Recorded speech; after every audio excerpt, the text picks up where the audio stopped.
Hi, this is Joe again with another review. I did previously with the Rocky films. I'm redoing a lot of my movie reviews that I did on popular movie series. I just did previously just did the Rocky films. Now I'm going to do another popular series, which is not as long as the Rocky films, but was just hugely popular just the same. And there's the Lethal Weapon movies. Of course, I'm going to be discussing the movies in order, and of course, the way it's going to be posted on YouTube is going to go from 4 to 1. But I'm going to be doing the first one first, obviously. And of course, the first Lethal Weapon film came out in way back in 1987, and has pretty much set the standard for the cop buddy films. And there's been other ripoffs as well, called Lethal Weapon. Movies was kind of like a spoof of the Lethal Weapon films, but it didn't turn out too well because it was a spoof and it was awful. You could argue with the Lethal Weapon films, so the movies got worse as the series went on. But I don't want to get into it as I get into the other films.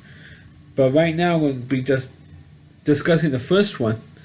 Like I said, the first Lethal Weapon movie came out way back in 1987, so it's now a 31-year-old movie now.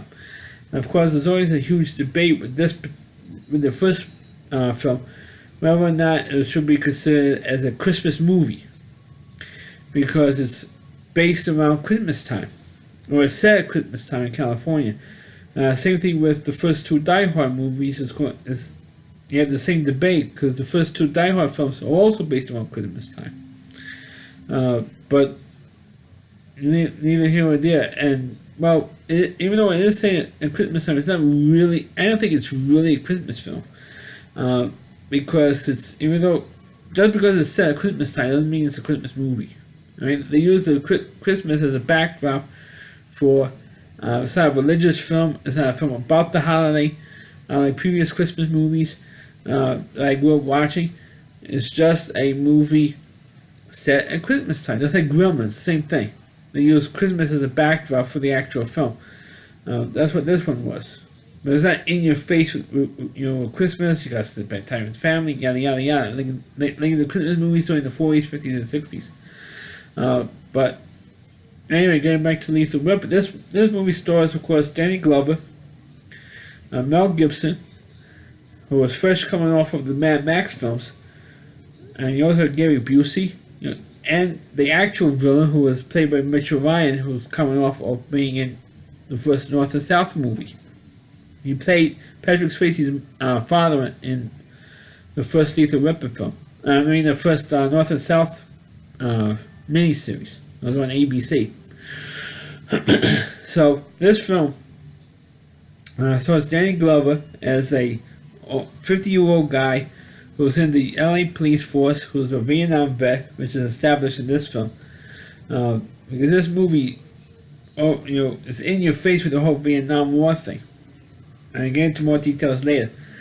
He is a stable family guy, and of course, Mel Gibson plays Morton Riggs. I should mention Danny Glover's name. He's playing Roger Murtaugh. And he gets teamed up with a guy who's like a burned out cop, played by Mel Gibson. He plays Morton Riggs, who was like a loose cannon, who was working in the Cox department in the LAPD. Who was like a burned out cop. Is like completely reckless. He's like a suicidal guy because his wife recently died, and so he's gone. But Nazi cuckoo. He wants to die so he can meet with his wife, in the afterlife, And they get teamed up together to solve a murder. And of course, what the movie actually starts off with is the opening credit sequence with the song Jingle Bell Rock. That's why a lot of people think that's a Christmas movie, because they have Jingle Bell Rock in the opening credits, and it's at Christmas time. But that's the only Christmas song you actually hear during the whole movie. So if it's supposed to be basic Christmas time, you're going to get one Christmas song after the other, and it's not you don't get that. After the opening credits, you don't hear another Christmas song. So that pretty much ends the debate right there, pretty much, in my opinion. But there was a girl who, in the very beginning of the film, there was this drugged out girl who lives in an apartment, who jumps off the balcony and, of course, kills herself and dies. And Roger Murtaugh, played by Danny Glover, gets assigned to the case, and he gets assigned to a new partner, played Warren Riggs, who, like I said earlier, coming off of the narcotics bust, and he almost gets killed. Warren Riggs' character does, and so he's not. So Murtaugh is not thrilled with working with this guy because Murtaugh, like everybody else in the police force, thinks he's nuts and trying to draw what they call psycho pension. He thinks it's so nuts. He gets an extra psycho pension from the police department. Meanwhile, we find out that wasn't the case because of what happened with his wife. He was killed in a car accident, which gets explained in the second movie, which I get to when I do that review. But for this one, we find out that the daughter, the woman who killed herself, happens to be the daughter of Murtaugh's old Vietnam friend who saved his life. It was played by Tom Atkins, who was in Halloween 3, the Season of the Witch movie. So he tells him that she was into doing X-ray videotapes and all this crooked stuff, and I was hoping that since I knew you were living out here as a police officer, I figured you could help her out with that stuff. And now that she's dead, it's still too late to help her now. But you owe me because I saved your life. So as Murtaugh is investigating this thing, you see the side story with the two villains. One with Mitchell Ryan, who's the main villain, who's like General McAllister, who ran this group called Shadow Company, he was in the military, in Shadow Company in the CIA, worked with the CIA, and after he left the CIA, was beginning to bring in heroin from Vietnam from Asia into the United States.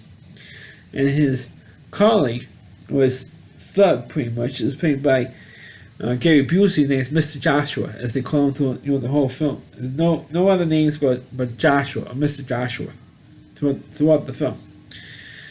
And of course, at the front they had like this club as the front of their operation.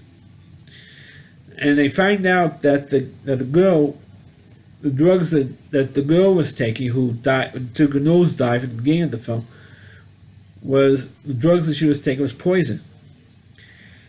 And of course, they find out that she was hooking up with a woman her name is Dixie. It was Dixie the prostitute. So they go to her house, and her house gets blown up with her in it. And they find out there was a Vietnam connection into what she was killed off by. And because Riggs found out there was mercury switches that people in the military used to blow people up in Vietnam. So he says, great, what the hell? And Mother goes, what the hell got on in this case? And because they found out there was this crazy stuff going on, and then Murtaugh confronts his own army buddy, says, hey, what the hell is going on? And he tells her the whole story, most of it, not all of it, like who his connections are with bringing heroin in. He doesn't tell him that stuff, as Murtaugh wants to beat the information out of him. Big surprise, Mr. Joshua, the Gary Busey character, shoots and kills him. So of course now they want to find these guys, or who these particular guys are. And of course then General McAllister and Joshua who set out to go kill the cop, kill Murtaugh and Riggs. Find out what they know and then kill them off.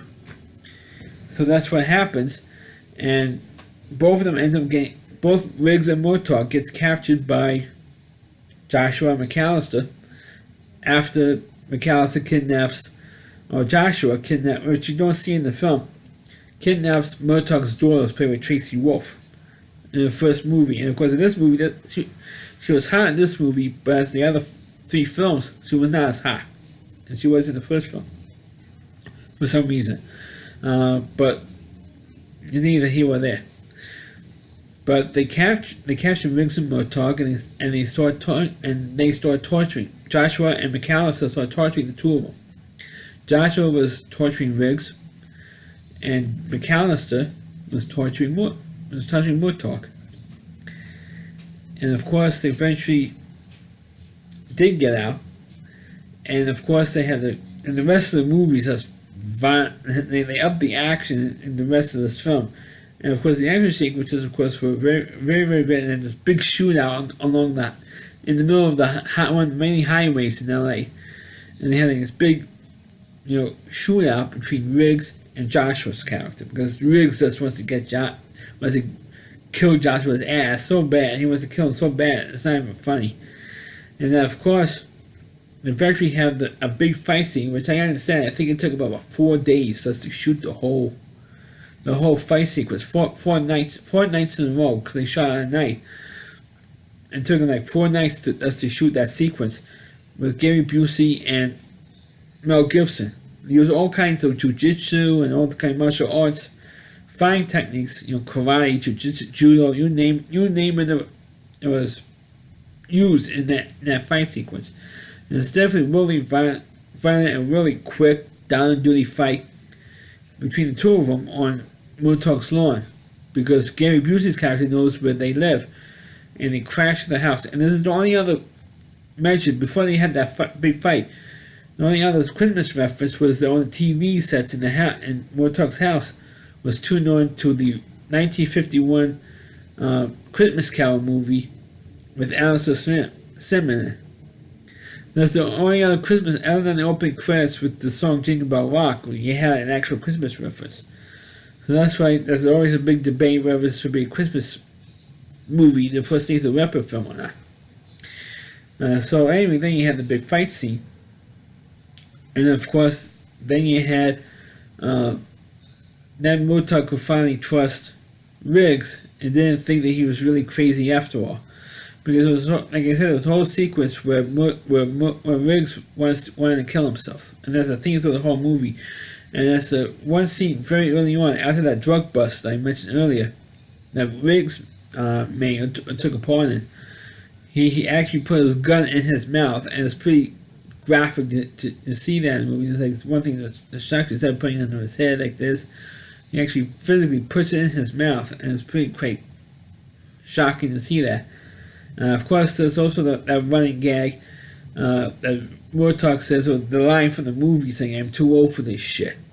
He says it practically throughout all 4 films, but more in this movie than in the other films.